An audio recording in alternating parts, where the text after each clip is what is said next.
नमस्कार मंडळी.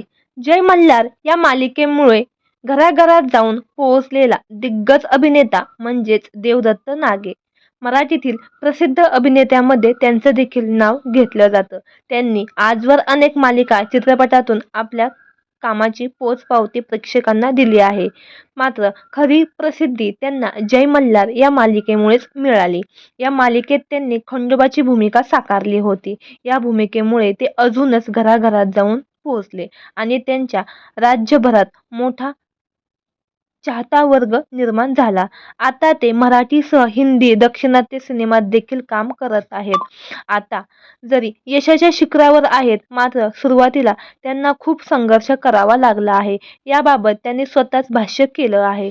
सुरुवातीला ते दूरदर्शनवरील स्वराज्य या मालिकेत एक छोटीशी भूमिका साकारत होते. त्यामध्ये त्यांना शहीदची भूमिका साकारायची होती. त्यांच्याबरोबर 30 ते 35 जण अजून होते. हा सीन सलग 3 दिवस चालला होता. त्यावेळी 3 दिवसात 3 लाख विचार माझ्या डोळ्यात येऊन गेले की मी काय करतोय हे? माझं काही चांगले दिवस येतील की मला असलीच भूमिका कराव्या लागतील? पण त्या 3 दिवसाने मला खूप काही शिकवलं आणि आज त्याच सेटवर मी जय मल्हार, देवयानी, उदे ग अंबे उदे यासारख्या मालिकेचं शूटिंग करतोय. त्यामुळे आज मी खूप समाधानी आहे. दरम्यान देवदत्त नागे यांच्या कामाबद्दल बोलायचं झालं तर त्यांनी तानाजी, आदिपुरुष यासारख्या चित्रपटांमध्ये काम केलं आहे. तसेच रॉबिन हुड या साऊथ चित्रपटात त्यांनी मोलाची कामगिरी बजावली आहे.